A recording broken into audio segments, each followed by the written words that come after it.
चलो कहाँ तक हो गया था बेटा आप लोग का? सोलनॉइड करा दिया था, ठीक। सोलनॉइड कंप्लीट हो गया था ना, ठीक। तो सोलनॉइड के केस में आपने निकाला था, अगर आप सेंटर भी निकालते हैं तो म्यू नॉट एन आई की क्या था बराबर, अगर टोटल आपका करंट जो है, करंट आई फ्लो हो रही है, नंबर ऑफ टर्न्स आपके कितना लिया था, एन लिया था, ठीक।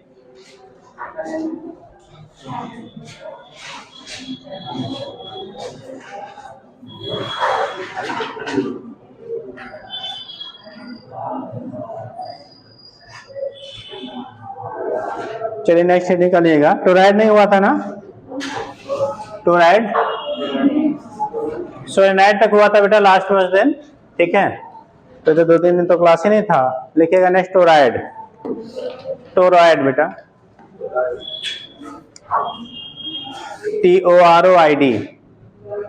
आप लोगों के टेस्ट में बेटा जो है फिजिक्स का आपको कैपेसिटर बताया गया था, केमिस्ट्री में उसमें रिएक्शन मैकेनिज्म के भी कुछ रिएक्शन मैकेनिज्म लगभग आपकी कंप्लीट होने वाली है, तो रिएक्शन मैकेनिज्म भी इंक्लूडेड है, उसको भी रिवाइज कर डालिएगा, ठीक। Nomenclature, isomerism and reaction mechanism, ठीक है। सर ने बोला कि वो भी कंप्लीट हो रहा है लगभग, ठीक है, तब तक हो जाएगा आपका, ठीक। तो वो भी उसमें इंक्लूडेड है पेपर में। तो nomenclature, isomerism and reaction mechanism, ठीक है। और बायोलॉजी का आपका फिजियोलॉजी भी सर बता देंगे, जो भी रहेगा यूनिट उसमें देख लीजिएगा। लिखिएगा टोराइड। देखो टोराइड जो होता है इसी को हम लोग टर्म देते हैं बेटा एंडलेस सोलेनाइड। एंडलेस सोलेनाइड को नाम क्या दिया जाता है, टोराइड हम लोग कह लेते हैं। एंडलेस सोलेनाइड इज कॉल्ड क्या, टोराइड कहा जाता है। इसमें कंडीशन क्या होती है, जो हमारी कॉइलिंग होती है ना, जैसे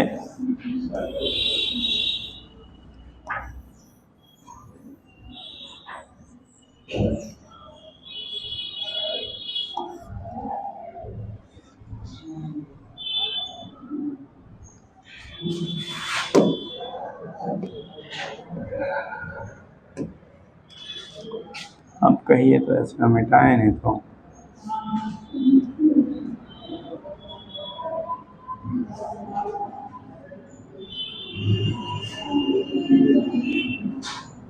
अब आप ऐसा नहीं कर सकते हो, ठीक। तो अभी ना करके फिर जो नीचे से जाएगा सेगमेंट बेटा वो दिखाई नहीं पड़ेगा आपको,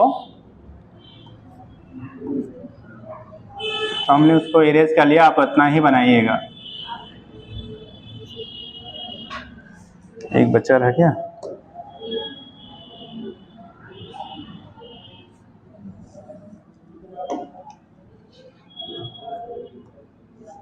तो ये नीचे से जा रहा है, ऊपर से आ रहा है, ठीक। तो ये केस आपका हो गया, यहाँ से हम लोग दिखा लेते हैं, तो बन गया, तो ये नीचे आएगा, एक और दिखाना है।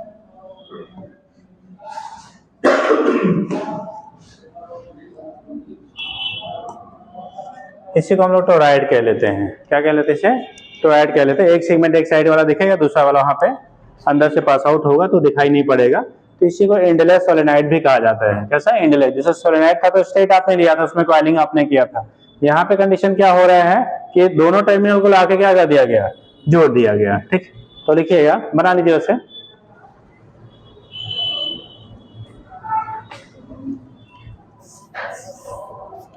अगर इसके रेडियस की वैल्यू हम लोग सपोज दैट आर ले लेते हैं, इसके सेंटर से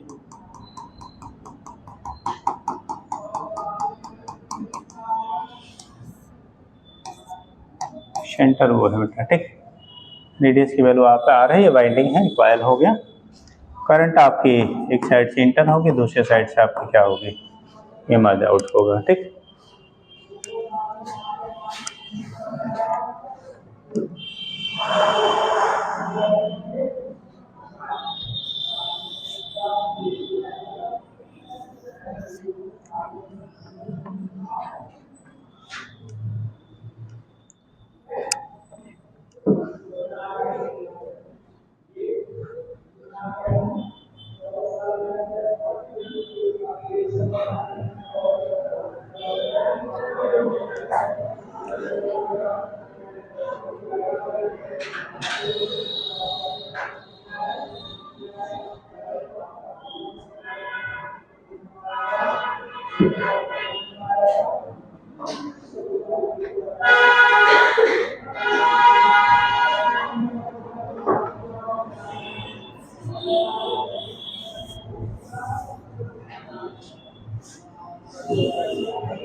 बन गया?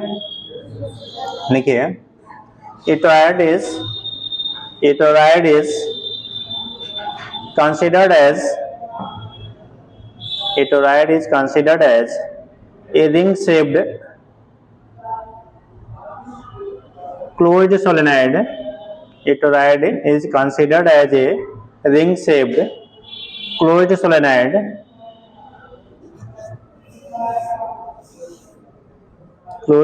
hence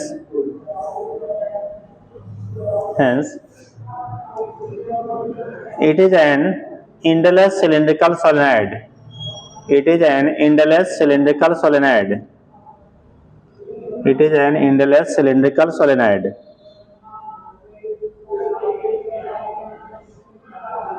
Endless cylindrical solenoid, इसीलिए उसे इंडलेस क्या लिया जाता है, ठीक है, सिलिंड्रिकल सोलेनॉइड, ठीक।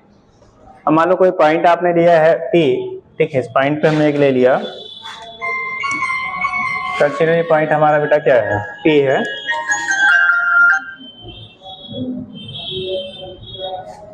अगर कोई पॉइंट आपने क्या लिया है, P लिया है, तो उस पॉइंट पे अगर हमें फील्ड की वैल्यू निकालनी है, मैग्नेटिक फील्ड आपको फाइंड आउट करना है, तो क्या कंडीशन बनेगी, वो चीजें हमें रिप्रेजेंट करनी है, ठीक है। अगर मैग्नेटिक फील्ड की वैल्यू हमें डिटरमाइन करना है उस पॉइंट पे, तो क्या होगा, ये चीजें हम लोग यहाँ से रिप्रेजेंट करते हैं, ठीक। तो लिखेंगे आप, करंट आई जा रहा है, इधर से गई, इधर से हमारा क्या हो रहा है, पास आउट हो रहा है, तो उस कंडीशन में कितना आपकी वैल्यू होगी, इसके बेस पर रिप्रेजेंटेशन हो जाता है। तो लिखिएगा, नीचे लिखिए, हो गया। ये कंसीडर एटोराइड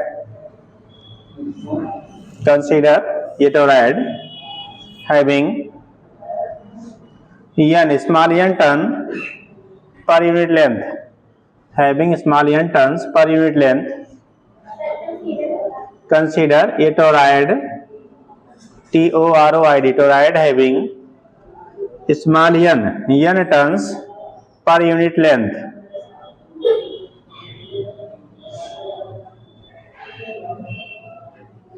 Per unit length, हो गया। देखिए, the magnetic field at a point P,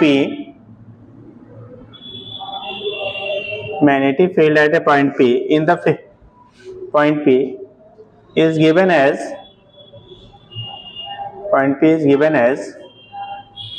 देखो जो जैसे वहां पे निकाला था बेटा, तो magnetic field B equal to mu naught capital N into I upon 2 pi into R, ठीक। अब यहाँ पे condition n total number of turns है, n क्या है, टोटल नंबर ऑफ टर्न्स। अगर रेडियस आपने r लिया बेटा, तो नंबर ऑफ टर्न्स पर यूनिट लेंथ के टर्म में अगर आप लोगे, तो नंबर ऑफ n क्या है, टोटल नंबर ऑफ टर्न्स है, ठीक। तो नंबर ऑफ टर्न्स पर यूनिट लेंथ अगर निकालोगे, number of turns per unit क्या लेंथ, अगर पर यूनिट लेंथ की आप बात करते हो, नंबर ऑफ टर्न्स पर यूनिट लेंथ की आप बात करोगे, तो स्मॉल n की वैल्यू हो जाएगी बेटा कैपिटल N अपान कितना 2 पाई r। तो यहाँ n अपान 2 पाई r की जगह पे क्या लिख लीजिए आप, स्मॉल n लिख लीजिए। तो इसको हम लोग ले सकते हैं, ठीक है, r करके b की वैल्यू जो आ जाएगी mu naught into n into I, जैसे उसके सेंटर पे लिया था ना आपने, तो v equal to mu naught N I. तो ऐसे ही कंडीशन आपका यहाँ पे होता है मिड पॉइंट पे इनफाइनाइट के लिए जो आपने दिखाया था, तो ऐसे आपका यहाँ पे आ जाएगा v equal to mu naught into N I, ये नंबर ऑफ टर्न्स पर यूनिट लेंथ है। और कैपिटल N जो है, कैपिटल N क्या था, total number of turns, total number of turns, capital N हो गया total number of turns, small n हो गया नंबर ऑफ टर्न्स पर यूनिट लेंथ। स्मॉल n है नंबर ऑफ टर्न्स पर यूनिट लेंथ, और कैपिटल N है टोटल नंबर ऑफ टर्न्स। तो इसके बेस पे आप यहाँ से रिप्रेजेंट कर लेते हैं, ठीक।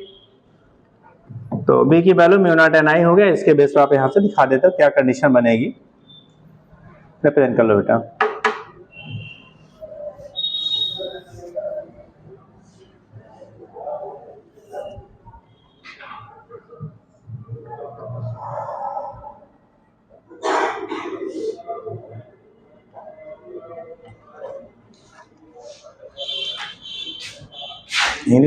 Small n equal to capital N upon 2 pi r, total आपका जो सर्कमफेरेंस होगा 2 पाई r के क्या हो जाएगा, इक्वल हो जाएगा बेटा। तो उसमें से आप डिवाइड कर दो, स्मॉल n की वैल्यू n बाई l होता है, l की जगह 2 पाई r हो गया, तो कन्वर्ट हो जाता है म्यू नॉट एन आई में।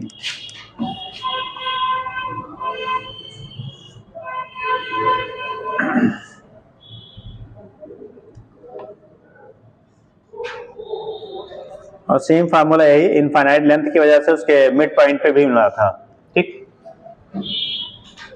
इंड पे कितना मिला था बेटा? वन इंड पे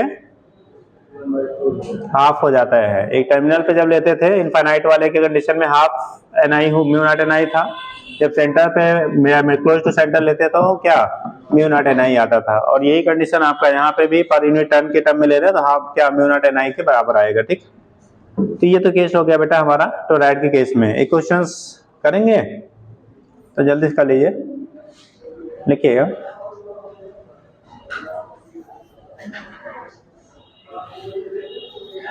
determine magnetic field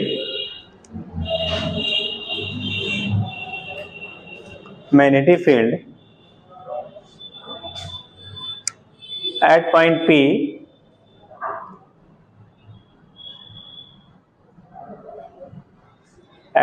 P at point P which is present at distance 50 centimeter from the center, at distance 50 centimeter from the center of the toroid having radius 50 centimeter, मतलब mid point पे ही पूछा जा रहा है। having radius 50 centimeter and total number of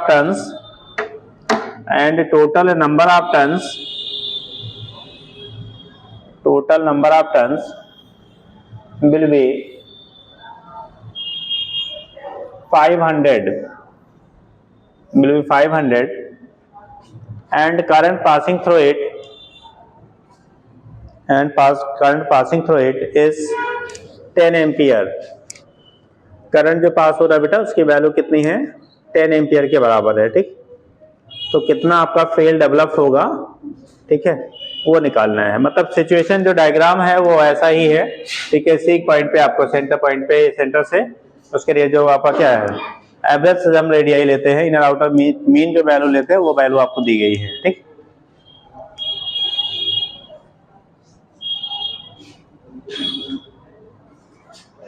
चित्रों का sign नहीं हुआ बेटा, लेफ्ट पे करके फिर पास कर दो।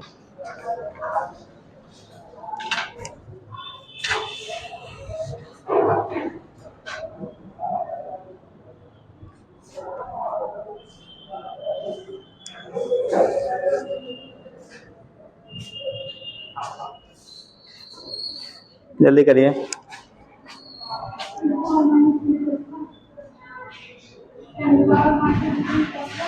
टेन टू पावर -3 कैलकुलेशन सही है?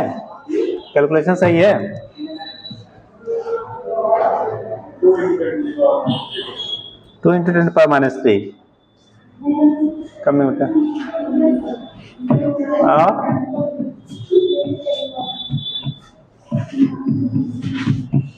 आगे आ जा बेटा, आगे जगह कहाँ धूल में जा रही है, इधर बैठ जा। अरे इधर इस पे बैठ जा, उस पे 2 ही लोग हैं।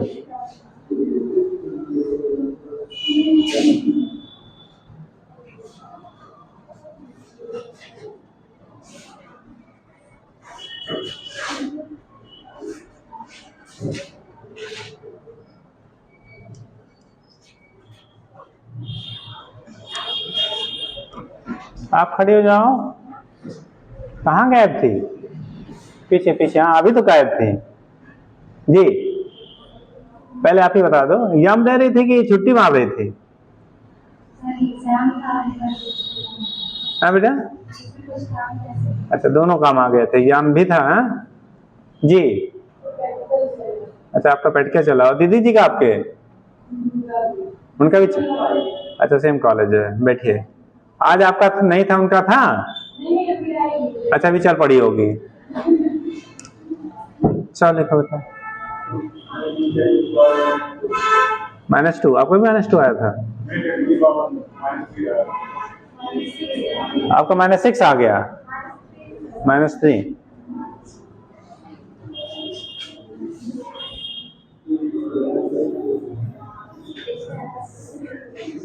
कौन सा फार्मूला यूज किया?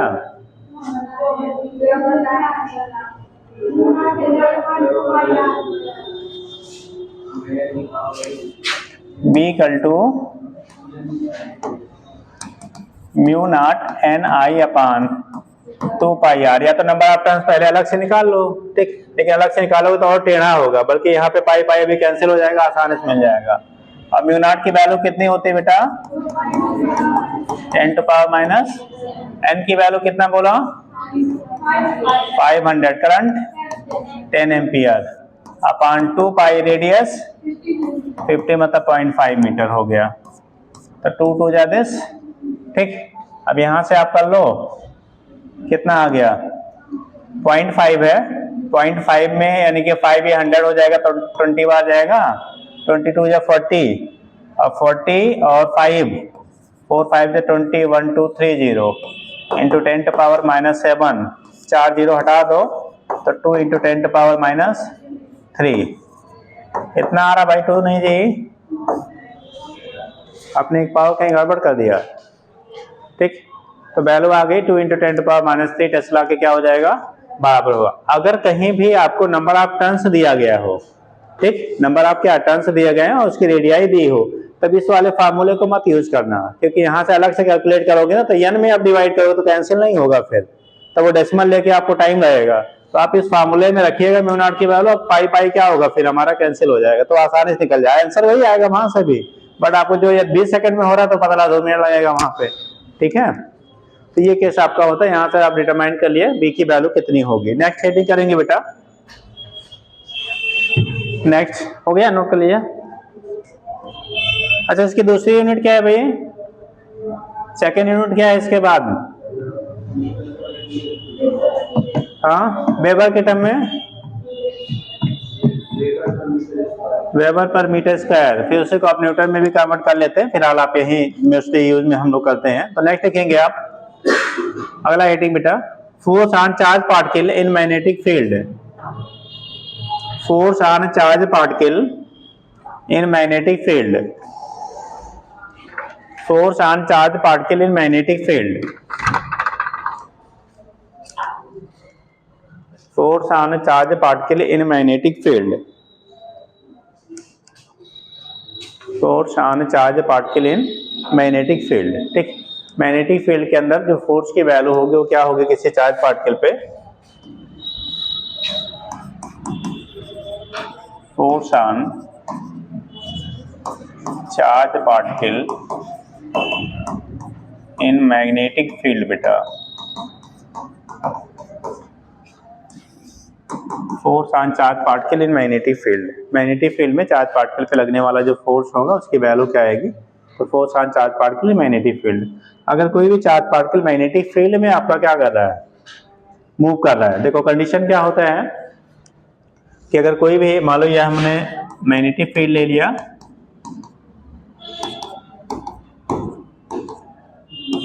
क्रॉस किस चीज को रिप्रेजेंट करता है बेटा? Inward outward? इनवर्ड। अगर क्रॉस से रिप्रेजेंटेड है, इसका मतलब फील्ड की जो डायरेक्शन होगी बेटा वो प्लेन के परपेंडिकुलरली इनवर्ड होगा, अंदर की तरफ होगा। तो ये कंडीशन आपका होता है, यहाँ से आप रिप्रेजेंट करते हैं मैग्नेटिक फील्ड जो है यूनिफॉर्म दिखा रहा कि नॉन यूनिफॉर्म जी? यूनिफॉर्म। यूनिफॉर्म कैसे बताओगे यूनिफॉर्म है? कैसे कह रहे हो यूनिफॉर्म है? अगर कोई कहे बेटा कैसे कह रहे हो आप यूनिफॉर्म है, तो नॉन यूनिफॉर्म है, तो क्या बोलोगे? अपने आंसर कैसे सेटिस्फाई करेंगे?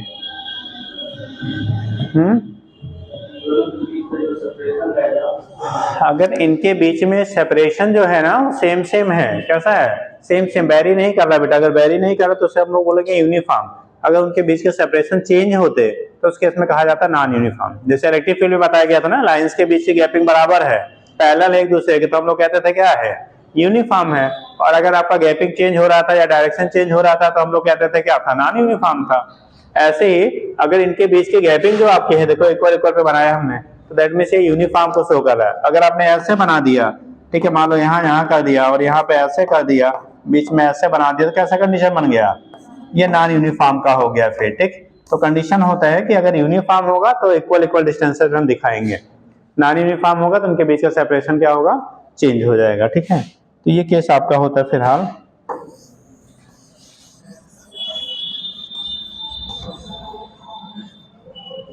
पहले सही था, ये किसने इसको सेटिंग चेंज कर दिया यार।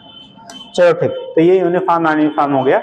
अब कोई चार्ज पार्टिकल अगर इसमें इंटर करता है, क्या कहता है बेटा, कोई चार्ज पार्टिकल मान लो इस पे इंटर कर रहा है, वेलोसिटी v है, चार्ज की वैल्यू प्लस q है, ठीक। v वेलोसिटी से अगर ये इंटर कर रहा है मैग्नेटिक फील्ड के अंदर और इस पे चार्ज की वैल्यू क्या है, q है, तो उस केस में जो फोर्स होता है ना, जो मैग्नेटिक फोर्स होता है, वो इतने चीजों पे डिपेंड करेगा। तो magnitude of the charge, charge की वैल्यू कितनी है, दूसरा आपका वेलोसिटी कितना होगा, और तीसरा आपका क्या, मैग्नेटिक फील्ड क्या होगा, मैग्नेटिक फील्ड की वैल्यू क्या होगी। तो ये केस आपका होता है, यहाँ से हम लोग रिप्रेजेंट कर लेते हैं बेटा कि velocity v, magnetic field v, और क्या, amount of charge particle, and also on the angle, किस एंगल पे वो इंटर कर रहा है मैग्नेटिक फील्ड में। तो इस पे लगने वाला जो फोर्स होगा बेटा, उससे magnetic force Fm directly proportional to Q, Fm proportional to क्या, V, और Fm proportional to magnetic field B, and also Fm proportional to किसके, sine of angle between the magnetic field and velocity vector. Velocity और magnetic field के बीच का जो angle होगा उस पे डिपेंड करता है बेटा, ठीक। तो जब इसी को हम लोग कंबाइन करते हैं तो F जो आपका होता है, कंबाइन करेंगे तो आता है F क्या, proportional to Q V cross B। अगर वेक्टर फॉर्म में लिखेंगे, किसमें लिखेंगे, वेक्टर फॉर्म। यही जब ओपन करेंगे तो VV क्या आएगा, साइन थीटा आएगा।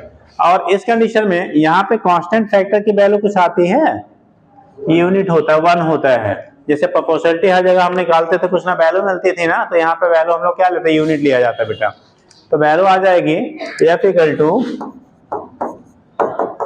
क्यू वी क्रॉस बी, या इसी को हम लोग लिख लेते हैं बेटा F equal to Q V V sine theta. तब यहाँ यूनिट वेक्टर लगा लीजिएगा, ठीक है, Q V V sine theta. यहाँ पे थीटा होता है angle between the velocity vector and magnetic field. Velocity vector और मैग्नेटिक फील्ड के बीच का क्या होता है, आपका एंगल होता है, ठीक। तो थीटा, थीटा है एंगल बिटवीन किसके, V एंड किस पे, B and V, magnetic field और वेलोसिटी के बीच का क्या होता है, आपका एंगल होता है। तो उसके बेस पे आप यहाँ से रिप्रेजेंट कर लेते हैं, क्या होगा, तो कंडीशन आपका होगा F equal to KVB sine theta. अब इसी में कंडीशन हमारा बनता है थीटा के वैल्यू को पूछा जाता है, मैग्नेटिक फोर्स की वैल्यू कब जीरो होगी, किस कंडीशन में जीरो होगी। तो सिचुएशन बनता है या तो क्या हो, फील्ड की वैल्यू जीरो हो, मतलब चार्ज पार्टिकल ऐसा जगह रखा जहां मैग्नेटिक फील्ड ही ना हो तो भी जीरो होगा। दूसरा, या तो चार्ज पार्टिकल फील्ड में हो बट वो रेस्ट में हो, किसमें हो, रेस्ट में है। अगर रेस्ट में है बेटा तो कोई मैग्नेटिक फोर्स नहीं लगेगा। हम लोगों ने इलेक्ट्रिक फील्ड में रखा था, F equal to Q into E होता था। तो उस केस में चार्ज पार्टिकल चाहे रेस्ट में हो चाहे मोशन में हो, हमेशा वहां पे इलेक्ट्रिक फोर्स, इलेक्ट्रिक फील्ड की वजह से जो फोर्स लगता था वो F equal to Q into E लिया था। बट जब हम लोग मैग्नेटिक फील्ड में रखेंगे ना, अगर इसकी वैल्यू जीरो कर दो तो इसकी वैल्यू जीरो करेंगे तो यहाँ पे प्रोडक्ट क्या आ जाएगा, जीरो आ जाएगा। यानी कि या तो मैग्नेटिक फील्ड एब्सेंट हो, फोर्स जीरो, वेलोसिटी जीरो, यानी कि रेस्ट में चार्ज पार्टिकल रखा जाए फील्ड में तो भी जीरो, या मैग्नेटिक फील्ड के पैरेलली अगर चार्ज पार्टिकल मूव कर रहा हो या एंटी पैरेलली मूव कर रहा हो। यानी कि मैग्नेटिक फील्ड के चार्ज पार्टिकल या तो पैरेलली, जैसे जिस डायरेक्शन में फील्ड है उसी डायरेक्शन में मूव कर रहा हो, या उसके एंटी पैरेलली आपका मूव कर रहा हो, ठीक। जैसे यहाँ फील्ड अंदर की तरफ है तो चाहे आपका चार्ज पार्टिकल भी अंदर की तरफ जाए या चार्ज पार्टिकल इससे कहाँ आए, बाहर की तरफ आए, तो उन कंडीशन में थीटा की वैल्यू जीरो, और जब पैरेलल होगा जीरो, एंटी पैरेलल होगा तो 180, और साइन जीरो और 180 दोनों की वैल्यू कितनी होती है, जीरो। और जब जीरो होगा तो जीरो से मल्टीप्लाई करेंगे, फिर टोटल फोर्स की वैल्यू क्या हो जाएगी, जीरो हो जाएगी। तो हेडिंग कर लिया आपने क्या, force on charge particle in magnetic field लिखिएगा। If a charge particle carrying charge plus Q, if a charge particle carrying charge plus Q is moving with plus Q is moving with velocity v, charge particle plus Q is moving with velocity v, moving with velocity v, moving with velocity v, enters in a magnetic field B, enters in a magnetic field B enters in a magnetic field B,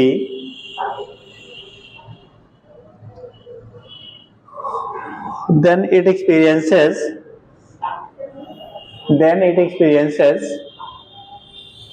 magnetic force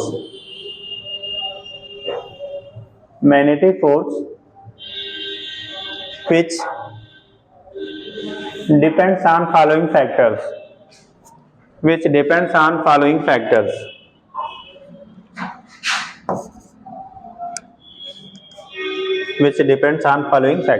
ऐसे बना लो बेटा, ऐसे note कर लो, ठीक।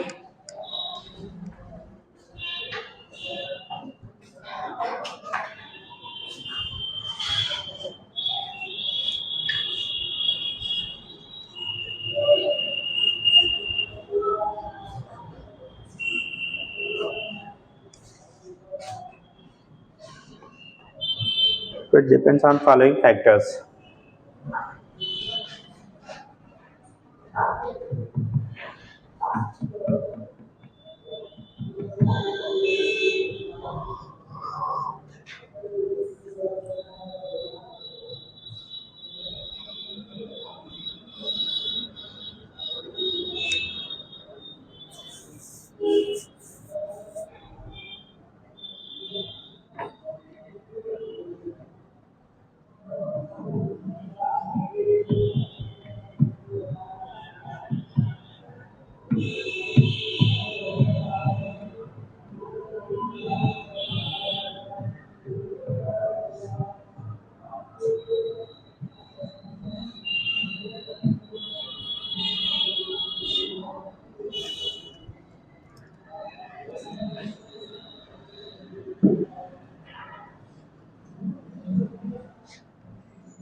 हो गया बेटा?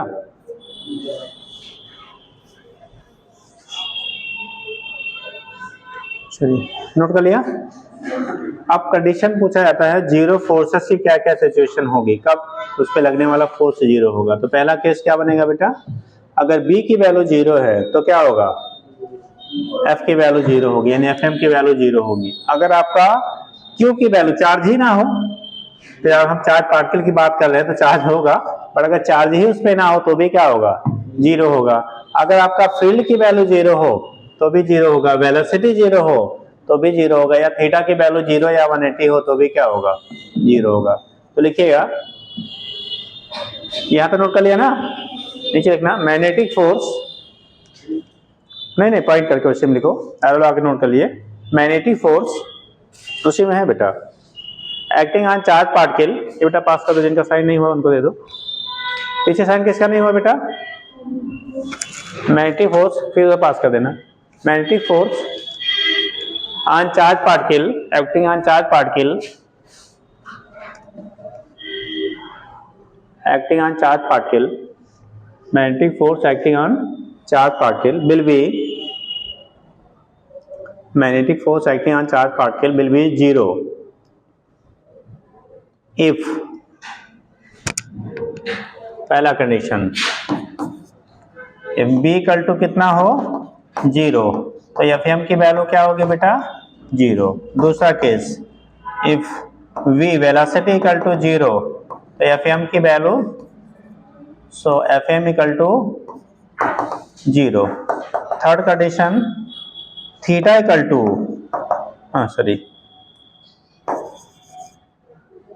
Theta की जो वैल्यू है, theta equal to zero, or कितना, 180 degree, so FM equal to, then करो, सो ना लिखो, सो लिखना बहुत अच्छा नहीं है।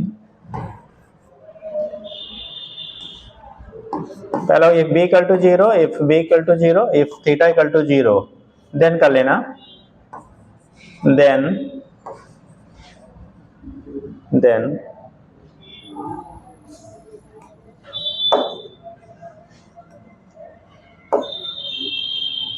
देन एफएम इक्वल टू कितना 0।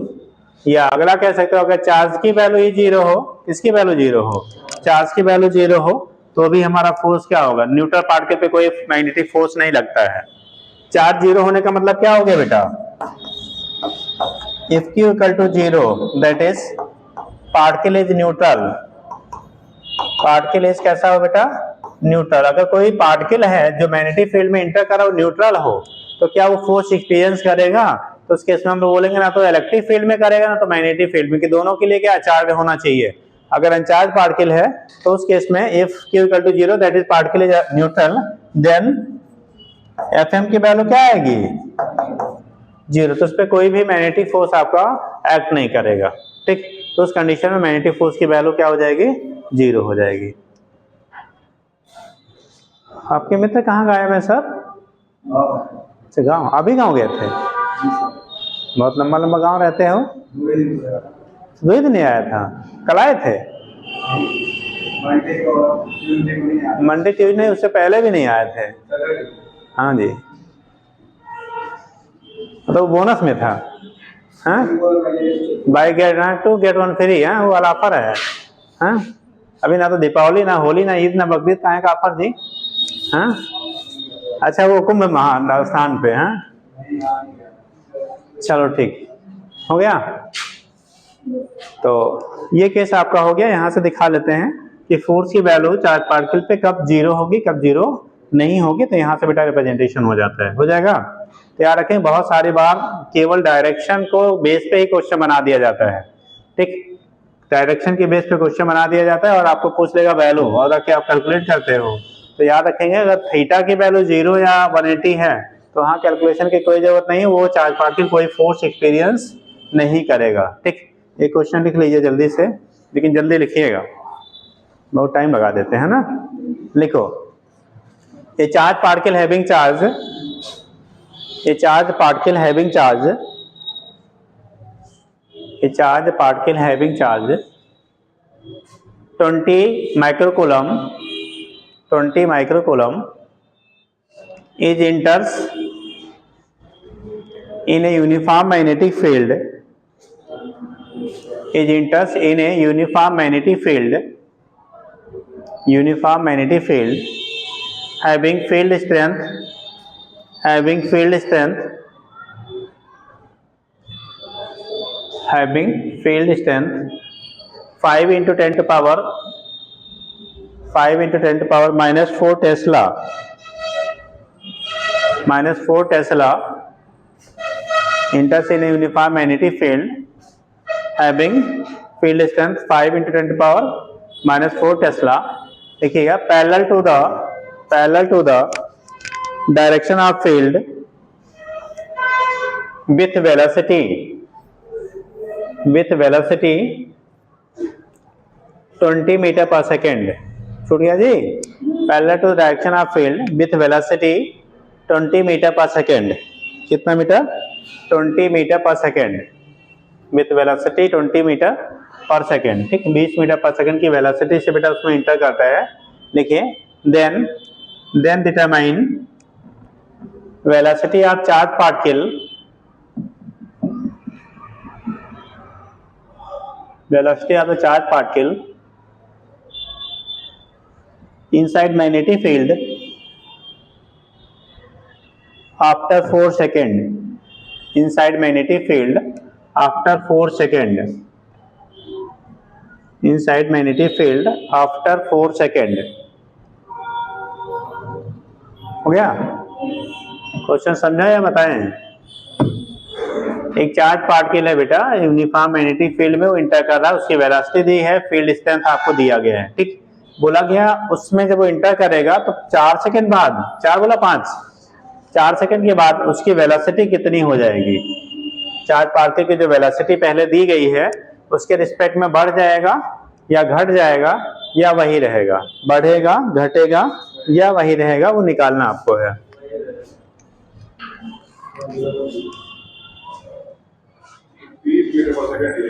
अच्छा, हाँ क्यों? पैरेलल है सर। तो सर फोर्स 0 हो जाएगा। सब इसलिए कुछ नहीं चेंज आएगा उसमें। कुछ भी नहीं आएगा। इतना सारा डाटा दिया गया, कोई मतलब है नहीं है जी, तो ऐसा बोल रहे हैं, हैं?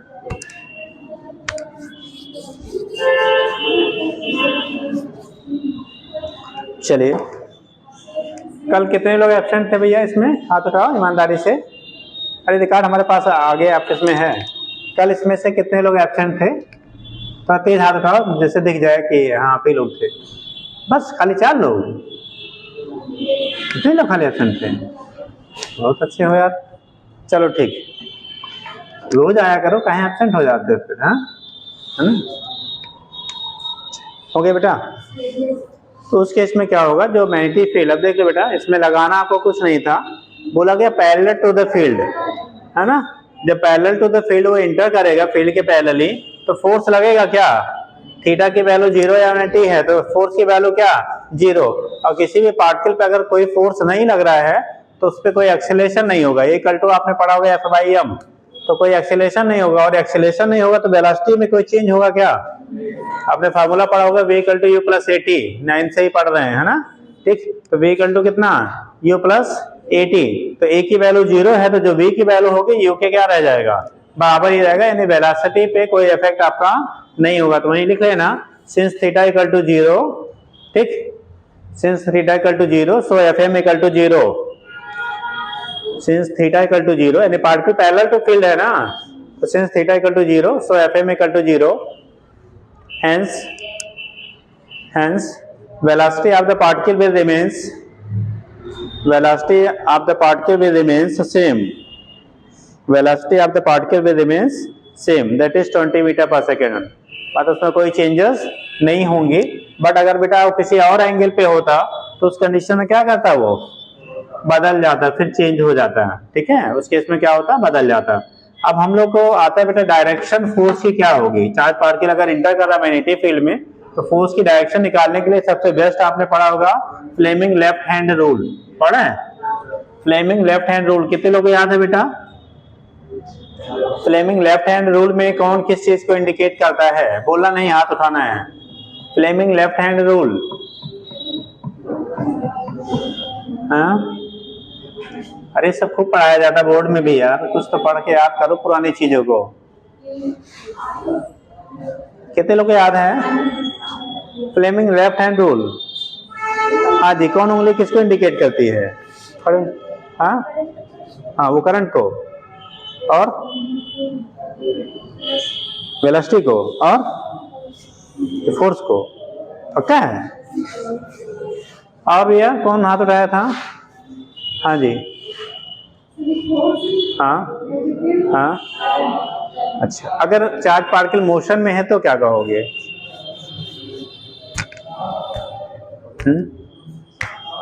जैसे करंट, वो तो आपने करंट एलिमेंट के लिए कहा ना, करंट कैरिंग कंडक्टर, तब के लिए आपने बता दिया। अगर वो चार्ज पार्टिकल मोशन कर रहा है तब क्या कहोगे, तो वहां करंट तो नहीं आपको दिया गया ना, चार्ज दिया गया तब। और कौन हाथ उठाया था इधर देवियों में, हाँ जी, ये आई नहीं है, आई है ही नहीं, यहाँ वी है। अब बताओ, घबरा गया है, क्योंकि हम लोग रटते हैं, हाँ हाँ जी, हाँ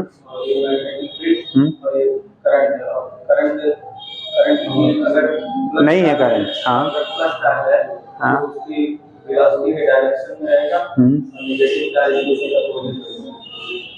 बैठे बेटा, ये होता है Fleming left hand rule in magnetism. जब हम लोग बात करते हैं F B magnetic field, V velocity, लेकिन यहाँ वेलोसिटी पॉजिटिव चार्ज से कंसीडर किया जाता है। अगर चार्ज पार्टिकल नेगेटिव नेचर का है, कैसा है, और उसी जगह सो रही बेटा, जग रही है, नहीं इसको आगे बीच में, हाँ ये हटा लो हाथ, दिमाग बंद करके तो लोग बैठते हो, थोड़ा जाना हो, अभी बंद रहे, हाँ ठीक। तो देखो क्या है, एफ बी और वी, दिस इज द क्या फोर्स, ये मैग्नेटिक फील्ड और ये वेलोसिटी। यहां से जो हमें डायरेक्शन मिलेगा बेटा वो पॉजिटिव चार्ज के लिए हम लोग यहां से फाइंड आउट करते हैं। अगर नेगेटिव होगा तो जस्ट इसी का क्या, जैसे ऊपर आ रहा है तो कहाँ चला जाएगा, नीचे, अपोजिट हो जाएगा। पॉजिटिव के लिए जो मिलेगा, अगर वो चार्ज पार्टिकल पॉजिटिव के बजाय नेगेटिवली चार्ज है तो उसी के जस्ट क्या हो जाएगा, अपोजिट हो जाएगा। तो हम लोग डायरेक्शन जो निकालते हैं मैग्नेटिक फोर्स या बेटा फील्ड में, वो क्या फ्लेमिंग लेफ्ट हैंड रूल के बेस पे निकाला जाएगा। ठीक, वैसे आपने राइट हैंड स्क्रू रूल भी पढ़ा होगा, राइट हैंड स्क्रू रूल से भी हम लोग निकालते हैं, डायरेक्शन वही मिलेगा, लेकिन वहां पे थोड़ा सा कंफ्यूजन होता है। ठीक है, तो इसलिए हम लोग जो यूज करेंगे फ्लेमिंग लेफ्ट हैंड रूल। तो एरो लाल पॉइंट लिख लीजिए कलर पेन से, लिखिए the direction of force on charge particle, the direction of force on charge particle in magnetic field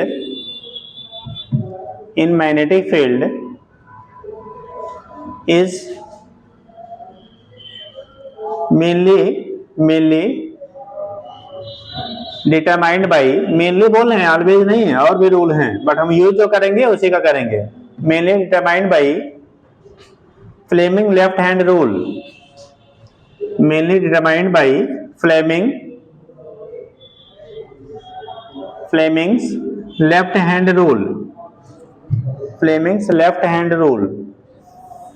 determined by Fleming left hand rule। तो उसका जो determination हमारा होता है वो फ्लेमिंग लेफ्ट हैंड रूल के बेस पे हम लोग करते हैं बेटा, फ्लेमिंग लेफ्ट हैंड रूल। तो फ्लेमिंग लेफ्ट हैंड रूल के बेस पे आप उसके वैल्यू को क्या करेंगे, डिटरमाइन करेंगे, क्या होगा कैसे होगा। ठीक है, चलिए तो डायग्राम अगर बनाना चाहते हैं तो बना दिया जाए। अब जो लोग अच्छे कलाकार होंगे सुंदर बनाएंगे, हम लोग तो फिलहाल अपना काम वाला से बना लेंगे। 2 उंगलियां तो बन जाती हैं, और तीसरी वाली बेटा ले आओ यार,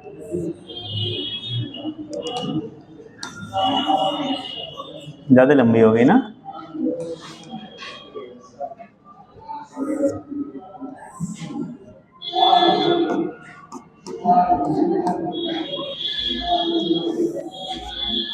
बाकी 2 को यही दिखा देना, मुड़ी हुई है ना। देखो ये हो गया फोर्स को, ये मैग्नेटिक फील्ड B को, और ये वेलोसिटी V को। ये कंडीशन आपका होता है, यहाँ से हम लोग रिप्रेजेंट कर लेते हैं, इसे कहते हैं क्या, फ्लेमिंग लेफ्ट हैंड रूल। पीछे फोटो आप भी बना लो टेढ़ा मेढ़ा, और सुंदर बनाना आता है तो बहुत बढ़िया बना लेना। हाँ, जैसे बायोलॉजी वाले हैं तो जानते होंगे अच्छा सुंदर बनाना। कितने लोग का सुंदर बनता जी, कि हमसे भी सुंदर बनता तुम लोगों का? हाँ हाँ, ऐसा भी होता है। हाँ, जल्दी बनाओ बेटा, बनाओ।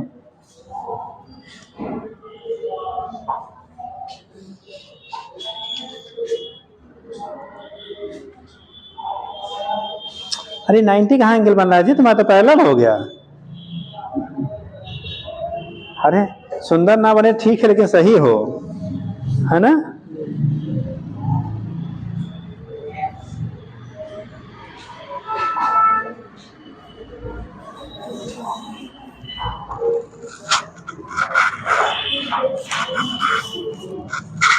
बन गया जी, चलो ठीक।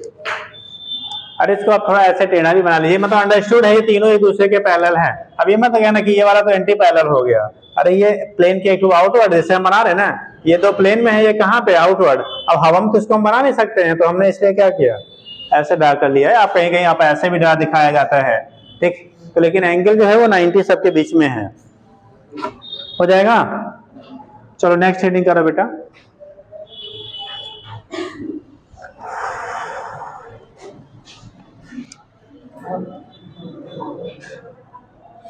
कंडीशन होता है, पूछा जाता है कि अगर कोई चार्ज पार्टिकल मैग्नेटिक फील्ड में इंटर करेगा तो उसकी ट्रैजेक्टरी कैसी होगी, मतलब जो पाथ फॉलो करेगा वो कैसा होगा।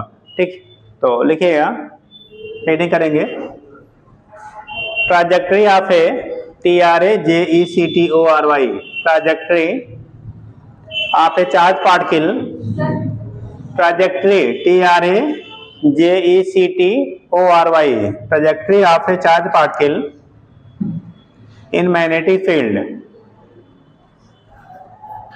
trajectory of a charged particle in magnetic field।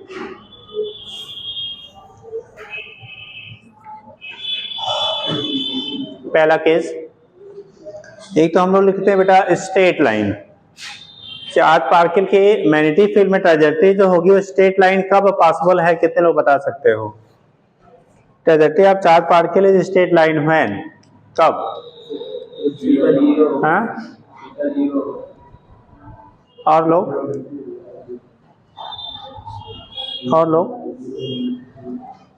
देखो, किसी भी चार्ज पार्टिकल का मैग्नेटिक फील्ड के अंदर ट्रैजेक्टरी बेटा जीरो तब होता है जब चार्ज पार्टिकल या तो फील्ड के पैरेलली इंटर करे या तो एंटी पैरेलल हो।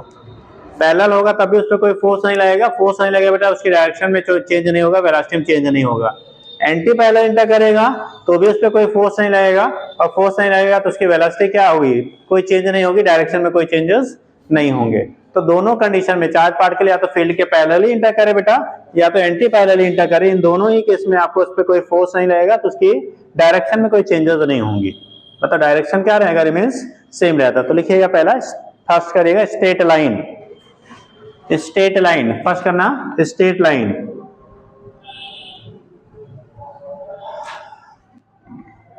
देखिएगा, if the direction of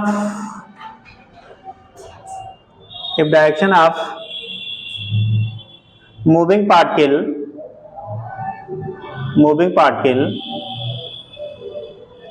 direction of moving particle with velocity v is parallel or anti-parallel,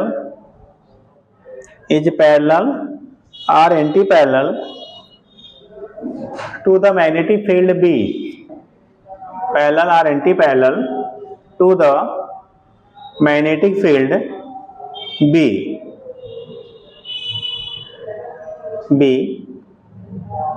that is बेटा अगर पैरेलल है तो थीटा की वैल्यू 0 और एंटी पैरेलल है तो थीटा की वैल्यू 180 डिग्री। भाई एंटी पैरेलल होगा तो अपोजिट में और पैरेलल होगा तो उसी की डायरेक्शन में, तो 180 डिग्री। देन एफएम की वैल्यू क्या हो जाएगी, अरे आप पढ़ा था QBB साइन थीटा, साइन 0 लिखो चाहे 180 लिखो, दोनों की वैल्यू क्या आएगी 0। तो फोर्स की वैल्यू जो होगा वो 0 होगा, और किसी पार्टिकल पे अगर फोर्स नहीं लग रहा ना तो उसकी वेलोसिटी चेंज होगी ना तो उसका डायरेक्शन चेंज होगा। तो उस केस में जिस पाथ पे वो चल रहा था उसी पाथ को फॉलो करते हुए क्या करेगा, मूव कर जाएगा। तो उस कंडीशन में लिख लीजिएगा Fm equal to 0, then trajectory, so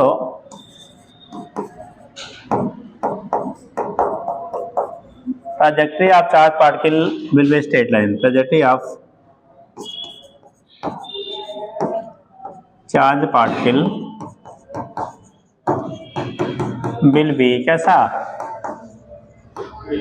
straight line, trajectory of charge particle will be straight line. तो उस केस में ट्रैजेक्टरी जो चार्ज पार्टिकल है वो स्ट्रेट लाइन होगा, trajectory of charge particle will be straight line. तो यहाँ पे जो ट्रैजेक्टरी आपकी होगी वो कैसी हो जाएगी, स्ट्रेट लाइन हो जाएगी। ठीक, trajectory of the charge particle will be straight line.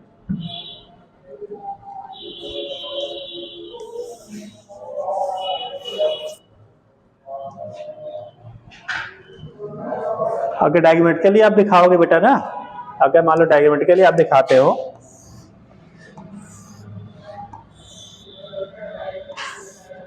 Suppose that ये यूनिफॉर्म मैग्नेटिक फील्ड है, ठीक, आपने दो चार्ज पार्टिकल को लिया, एक पॉजिटिवली चार्ज पार्टिकल है, वो इसी डायरेक्शन में यहाँ पे फोर्स लगेगा तो ये इसी डायरेक्शन में कंटिन्यू मूव करेगा। अगर दूसरा नेगेटिवली चार्ज पार्टिकल आप ले रहे हो तो इस पे फोर्स यानी यहाँ पे एफएम लगा था फील्ड की डायरेक्शन में तो सीधा जाएगा, यहाँ पे जो एफएम लगेगा वो फील्ड के अपोजिट लगेगा, लेकिन क्या होगा, सॉरी 0 लगेगा, फोर्स 0 लगेगा। तो इस डायरेक्शन में अगर आप मूव कर रहा है चार्ज पार्टिकल नेगेटिवली है तो उस केस में यहाँ पे भी फोर्स की वैल्यू कितनी 0, यहाँ पे भी फोर्स की वैल्यू कितनी 0। अगर ये v वेलोसिटी जा रहा है तो v वेलोसिटी जाएगा, ये भी से जा रहा है तो क्या करेगा, b से जाएगा। मतलब उसकी ना तो वेलोसिटी में कोई चेंजेस होंगी और ना ही उससे क्या डायरेक्शन में चेंज होगा, चाहे वो पैरेलल जाए चाहे एंटी पैरेलल, चाहे पॉजिटिव चार्ज हो चाहे क्या हो नेगेटिव हो। अगर कंफ्यूजन हो तो हम दोनों पॉजिटिव ही बना दे रहे हैं, इधर गया तो भी फोर्स 0, इधर गया तो भी फोर्स 0, जिस वेलोसिटी जा रहा था उसी वेलोसिटी से उसी पाथ को फॉलो करता हुआ क्या करेगा, वो पास आउट हो जाएगा। मतलब उसका ना तो वेलोसिटी में चेंज आएगा और ना ही उसके क्या रूट में चेंज आएंगे, सीधा जिस रूट से चल रहा था बेटा उसी रूट पे वो पास हो जाता है। हो जाएगा, समझ गए इतना? बना लीजिए वहीं नीचे तो कंफ्यूजन नहीं होगा।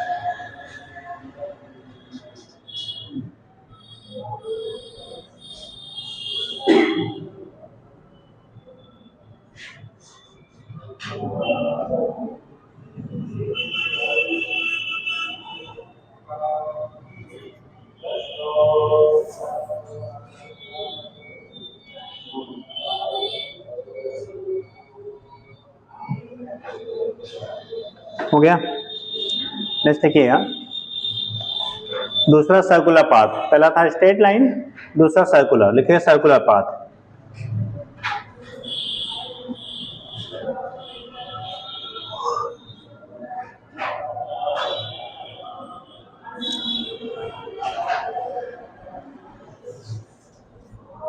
देखो किसी भी चार्ज पार्टिकल का पाथ सर्कुलर होने के लिए उसके बाद मैग्नेटिक फील्ड में, जो मैग्नेटिक फील्ड में इंटर कर रहा है उस फील्ड के परपेंडिकुलरली इंटर करना चाहिए। कैसे? परपेंडिकुलर। अगर वो फील्ड के बेटा परपेंडिकुलरली इंटर करता है तो उस पर आपका force F equal to QVB, sine 90 होगा, 1 हो जाएगा तो QVB के बराबर लगेगा। और वो जो फोर्स लगता है बेटा वो फील्ड के यानी किसका, फील्ड के और वेलोसिटी दोनों के परपेंडिकुलर लगेगा। तो इसलिए कंडीशन क्या होगा, जो पाथ फॉलो करेगा वो सर्कुलर हो जाता है। बोला जाए for circular path charge particle will be इंटर्स at theta equal to 0, theta equal to 90 degree, theta equal to 45 degree या अदर देन दिस। तो उस केस में थीटा की वैल्यू आपकी मस्ट भी 90 डिग्री होना चाहिए। मतलब अगर कोई भी चार्ज पार्टिकल मैग्नेटिक फील्ड में फील्ड के परपेंडिकुलरली इंटर करता है बेटा तो उस केस में उसका जो पाथ होगा वो सर्कुलर होगा। अगर वो पैरेलली इंटर करेगा तो स्ट्रेट पाथ पहले ही आपने देख लिया। अगर अदर देन पैरेलल और परपेंडिकुलर है तो उस केस में आपका हेलिकल पाथ बनाता है, पढ़ा होगा हेलिक्स, ठीक है। तो उस केस में अगर वो थीटा क्या वैल्यू 90 से कम और 0 से ज्यादा है तो उस केस में पाथ जो फॉलो करेगा वो हेलिकल होता है। क्या बनेगा? वो हेलिकल पाथ बनाता है, ठीक। तो उस केस में यहाँ पे 3 कंडीशन बनता है, पहला स्ट्रेट, दूसरा सर्कुलर, तीसरा हेलिकल। तो देखो अगर चार्ज पार्टिकल है बेटा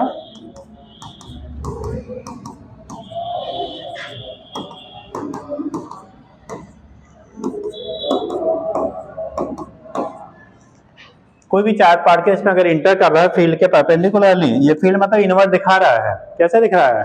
इनवर्ड। मान लो कोई चार्ज पार्टिकल इंटर किया, अब इंटर किया तो इस पे अगर वेलोसिटी इसकी v है, मैग्नेटिक फील्ड अंदर की तरफ है बेटा, वेलोसिटी आपका इसके क्या प्लेन में है, इस पे फोर्स देखो F B V, तो B की डायरेक्शन अंदर, वेलोसिटी इधर, तो फोर्स किधर लगेगा? ऊपर की तरफ। जैसे ही इस पे इंटर करेगा इस पे एक फोर्स लगेगा, उस फोर्स की वजह से इसका पाथ कैसा हो जाएगा? सर्कुलर हो जाता है। पाथ कैसा फॉलो होगा? सर्कुलर होगा। तो किसी भी पॉइंट पे अगर आप निकालोगे तो यहाँ पे F इधर की तरफ, ऐसे आप यहाँ पे पहुंचा पार्टिकल, वेलोसिटी इसके, वेलोसिटी हमेशा टेंजेंशियल होता है बेटा, इधर होगा तो फोर्स Fm आपका इधर की तरफ हो जाएगा, या F दिखा दो, Fm दिखा दो। चार्ज पार्टिकल यहाँ पहुंचेगा तो फोर्स की वैल्यू इधर की तरफ, वेलोसिटी हमारा इधर की तरफ हो गया। चार्ज पार्टिकल इस पोजीशन पे पहुंचेगा तो वेलोसिटी हमारा इधर की तरफ और फोर्स इस पे लगने वाला Fm इधर की तरफ। तो ये कंडीशन आपका होता है। तो वेलोसिटी देखो, वेलोसिटी का डायरेक्शन पॉइंट टू पॉइंट बदल रहा है, लेकिन जिस भी पॉइंट पे आप निकालोगे उस समय हमेशा उस पॉइंट पे टेंजेंशियल होता है, आसपास से रेखीय बोलते हैं हिंदी में, ठीक। तो इस केस में इसकी रेडियस आपको निकालना हो तो radius of the circular path, मान लो इसका रेडियस हमारा r है, r की वैल्यू कितनी होगी? जिस सर्कुलर पाथ को फॉलो करेगा r उसकी वैल्यू क्या होगी, किन फैक्टर्स पे वो आपका डिपेंड करता है चार्ज पार्टिकल, ठीक। तो डायग्राम बना लीजिए फिर लिखा जाए।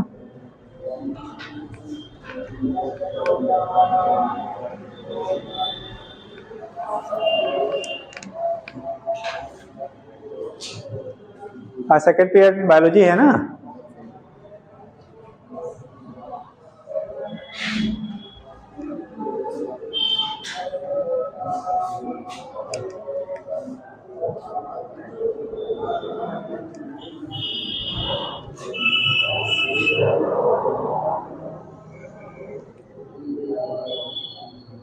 बात करिए बेटा।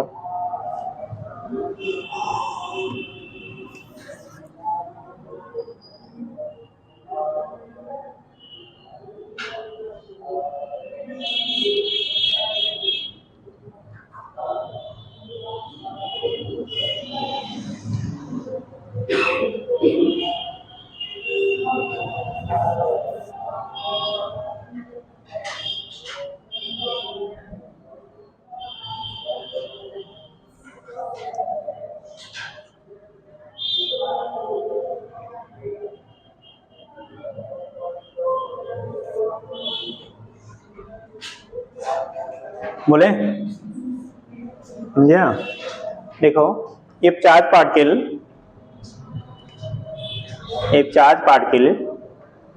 enters in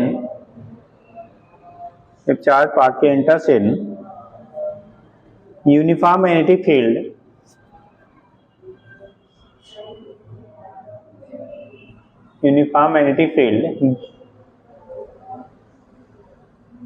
B, A B वाला बी है, B magnetic field, uniform magnetic field B with velocity v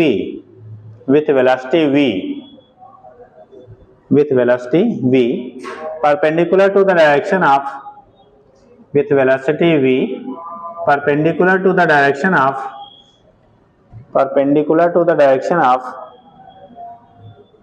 magnetic field,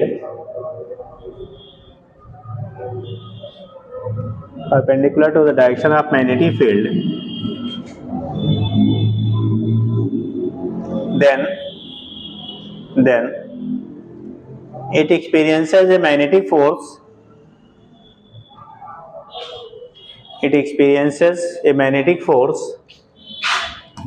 देखिए Fm equal to QBB, experiences a magnetic force Fm equal to QBB which is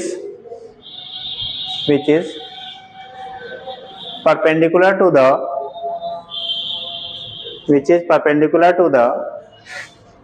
direction of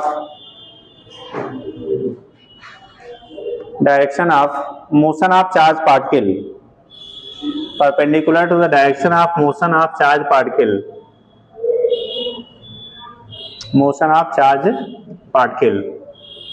So the trajectory of the charge particle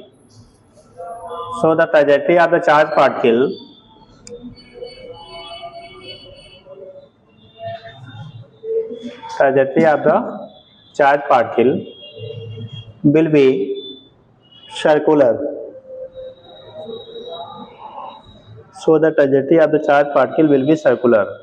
जो charge particle है उसकी trajectory जो हो जाती है बेटा वो कैसी हो जाएगी? So the trajectory of the charge particle will be circular. उस कंडीशन में चार्ज पार्टिकल की जो ट्रेजेक्टरी होती है वो हमारी सर्कुलर हो जाती है। So the trajectory of the charge particle will be circular. ठीक, अब अगर कोई भी चार्ज पार्टिकल, आप याद करो सर्कुलर मोशन में हम लोगों ने पढ़ा था, क्या पढ़ा था? सर्कुलर मोशन में पढ़ा था कि बेटा अगर कोई भी चार्ज पार्टिकल है वो मैग्नेटिक फील्ड या कहीं भी अगर वो सर्कुलर पाथ में मूव करता है, सपोज इसका मास अगर m हो, ठीक है, mass of the charge particle कितना हो? m हो, रेडियस हम लोगों ने कंसीडर किया r है, वेलोसिटी का मैग्नीट्यूड हर जगह सेम रहेगा, मैग्नीट्यूड में कोई चेंजेस नहीं होंगी। तो उस केस में अगर r रेडियस क्या है, सर्कुलर पाथ पे कोई चार्ज पार्टिकल या मास का v वेलोसिटी से मूव कर रहा है तो उसको v वेलोसिटी से यानी सर्कुलर पाथ पे मोशन के लिए एक सेंट्रीपिटल फोर्स की रिक्वायरमेंट होती है। कोई भी चार्ज पार्टिकल सर्कुलर पाथ पे तभी मूव करेगा कब? खड़े हो जाए बेटा। सर्कुलर पाथ पे मूव करने के लिए किस चीज की जरूरत पड़ती है? हाँ जी, सर्कुलर पाथ में मोशन के लिए किसकी जरूरत पड़ती है? मैग्नेटिक फील्ड की। जब सोती रहेगी तो ऐसे फील्ड पूछेंगे, पापा का नाम बताएगी, दादी का नाम, हाँ बैठो, ठीक। उस केस में क्या होगा, जब सर्कुलर पाथ में मूव करेगा बेटा, किसी भी ऑब्जेक्ट को सर्कुलर पाथ में मोशन के लिए एक सेंट्रीपिटल फोर्स की रिक्वायरमेंट होता है, और जो सेंट्रीपिटल फोर्स यहाँ प्रोवाइड करेगा ना, कौन करेगा यहाँ पे, जो मैग्नेटिक फोर्स आपका लग रहा है चार्ज पार्टिकल पे उसके द्वारा, ठीक है, प्रोवाइड होगा। तो फॉर सर्कुलर मोशन यानी सर्कुलर पाथ पर मूव करने के लिए इसको जो सेंट्रीपिटल फोर्स की रिक्वायरमेंट होगी वो सेंट्रीपिटल फोर्स हमें प्रोवाइड करेगा बेटा, यानी requirement F B square by क्या, आर। इसको जो प्रोवाइड करेगा वो कौन करेगा, जो मैग्नेटिक फोर्स है आपका, ये सेंट्रीपिटल फोर्स है बेटा, ये एफसी से दिखा ले रहे हैं।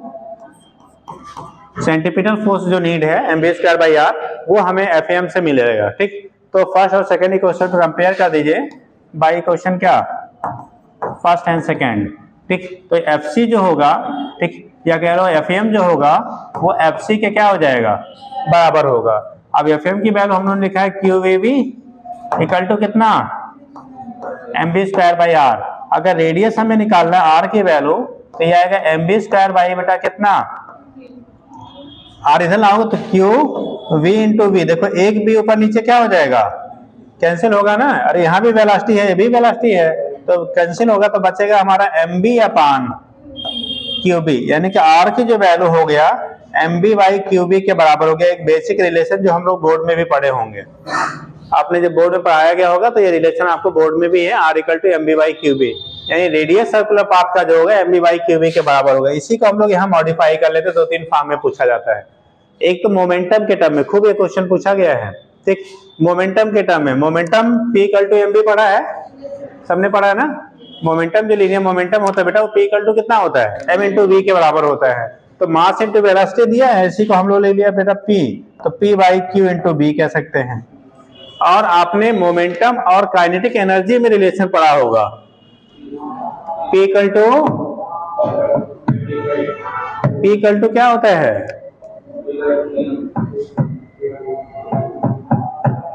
याद करो, काइनेटिक एनर्जी और मोमेंटम में रिलेशन कितने लोगों को याद है, K equal to P square by 2m। तो P इक्वल टू हो जाएगा क्या,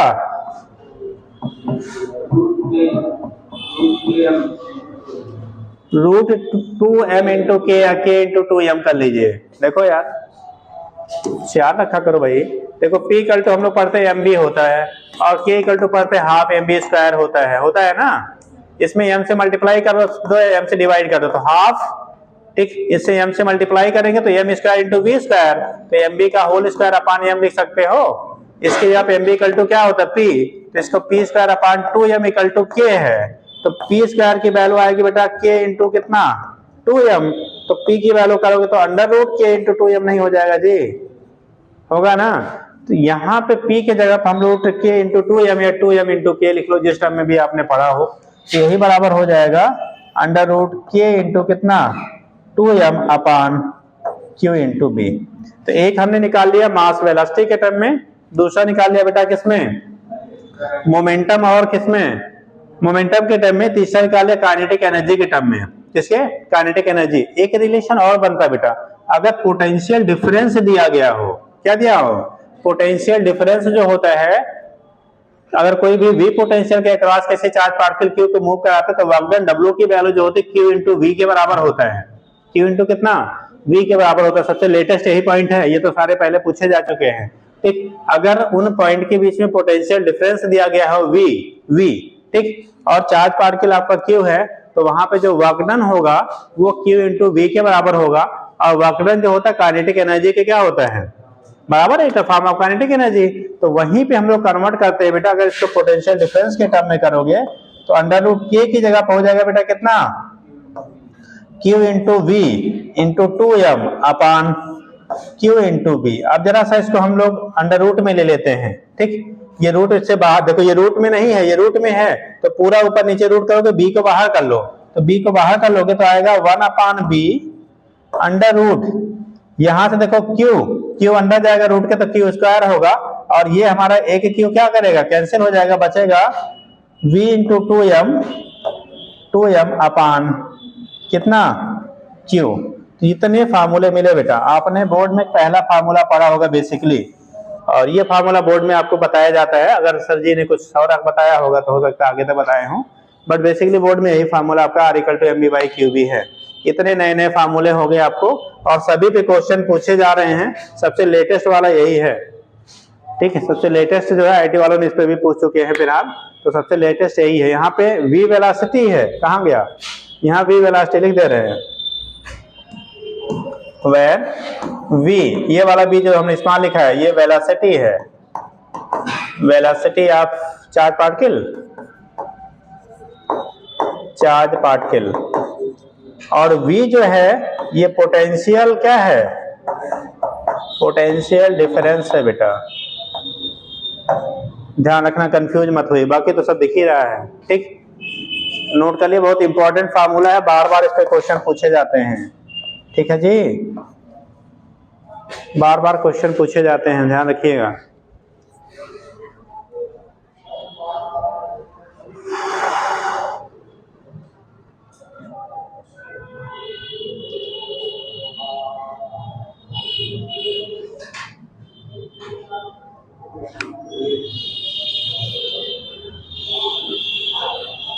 जल्दी करिए, टाइम बता देना बेटा, अभी है टाइम है ना अभी,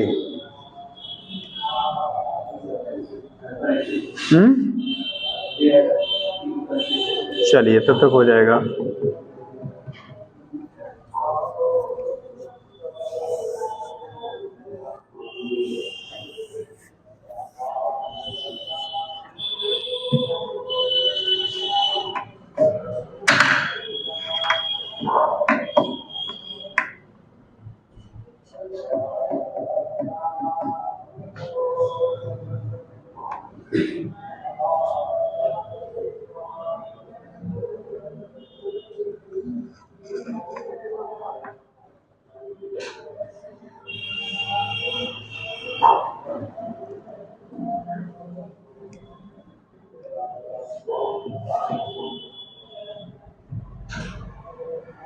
कलिया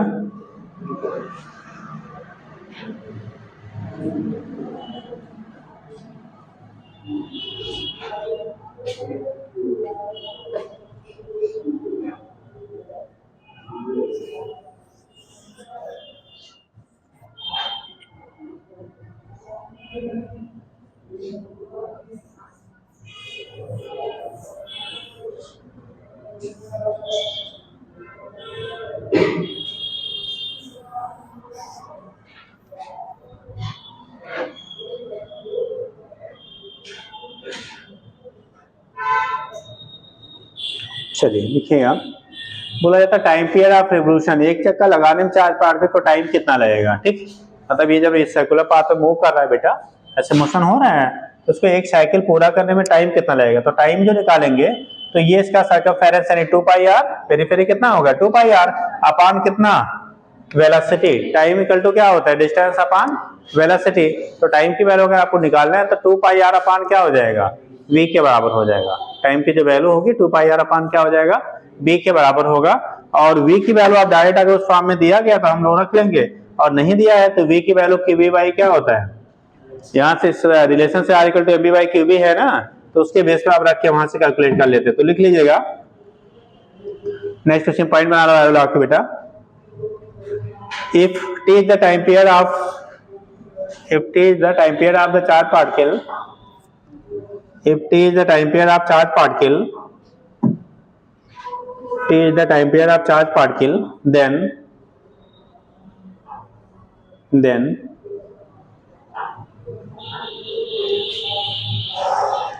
t की वैल्यू जब निकालेंगे बेटा, time period of charge particle, time period of charge particle, जो चार्ज पार्टिकल इसका टाइम पीरियड क्या होगा, तो t इक्वल टू होगा 2 पाई इंटू आर अपान कितना v, और r इक्वल टू अभी हम लोगों ने सबसे बेसिक फार्मूला पढ़ा था बेटा 2 पाई r इक्वल टू कितना mv बाई क्यूबी, और ये b एक नीचे ऑलरेडी है तो ये b भी क्या हो जाएगा कैंसिल आउट, तो t की वैल्यू जो हो गया, इसमें भी इंपॉर्टेंट रिलेशन बनता, खूब पूछा जाता भैया, टाइम पीरियड का फार्मूला होगा t equal to 2 pi m upon QB के बराबर होगा, यानी एक चक्कर लगाने में उसको जो टाइम लगेगा 2 पाई m अपान क्यूबी के क्या होगा इक्वल होगा, 2 pi into M upon Q into V के क्या होगा बराबर होगा। तो यहाँ से टाइम पीरियड हम लोग निकाल लेते हैं, हो जाएगा।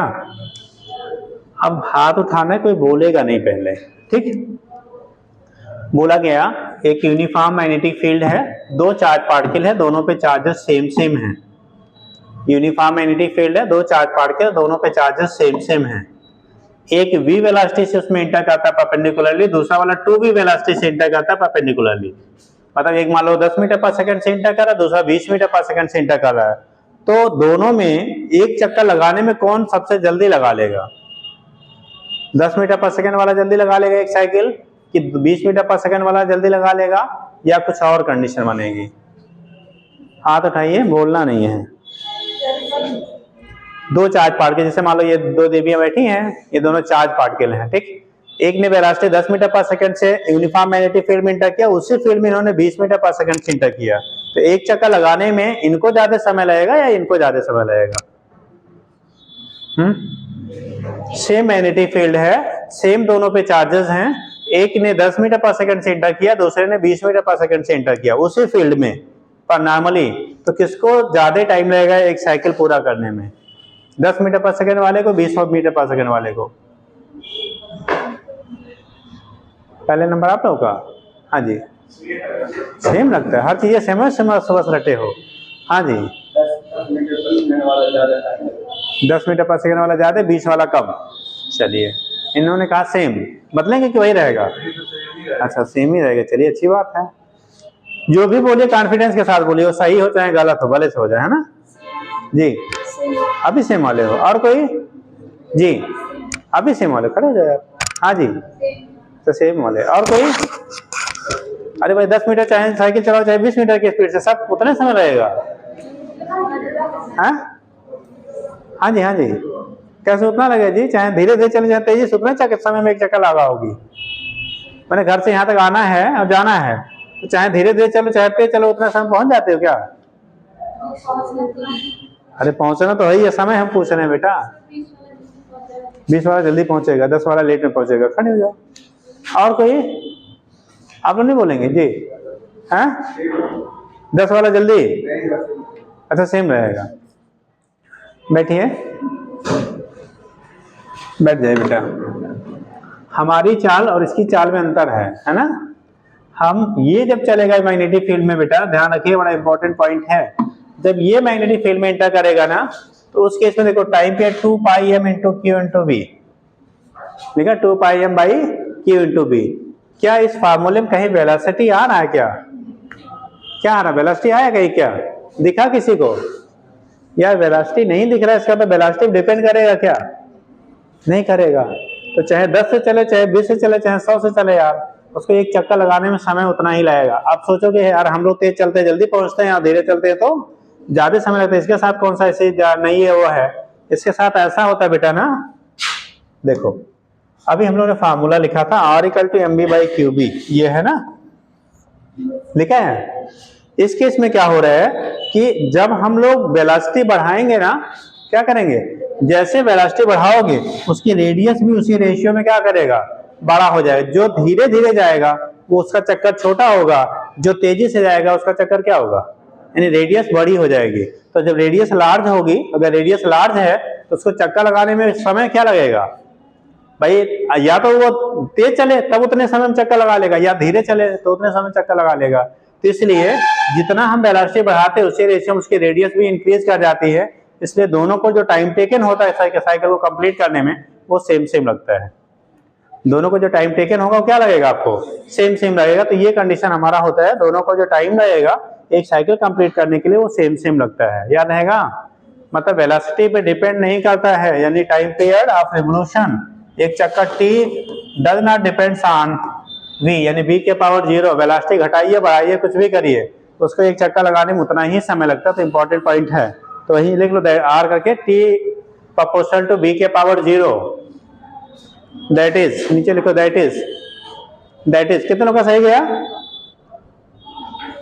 अच्छा जी, that is time taken, time of revolution लिखिए, that is time of revolution does not depends on time of revolution does not depends on, does not क्या डिपेंड्स ऑन किस पे, हाँ, velocity of the charge particle, velocity of the charge particle, वो charge particle की velocity पे आपका depend नहीं करेगा, याद आएगा। तो उसकी वेलोसिटी पे आपका डिपेंड बेटा नहीं करता है, ठीक। अब कल आप आइएगा, इस पे क्वेश्चन खूब पूछे जाते हैं, क्वेश्चन करा देंगे, फिर आपका हेलिकल पाथ की कंडीशन बनेगी, फिर उसके बाद आपका लॉरेंस फोर्स, इस चैप्टर में जो बचा हुआ पोर्शन लॉरेंस फोर्स वगैरह क्या होते हैं वो सारी चीजें आपकी हो जाएंगी, ठीक। थोड़ा पढ़ के आइएगा, ठीक है, पढ़ के आइएगा, इंपॉर्टेंट है टॉपिक, खूब पूछे जाते हैं, ठीक। और क्वेश्चन इस पे ढेर सारा मिल जाएगा, करके आइएगा। अटेंडेंस शीट क्या है बेटा?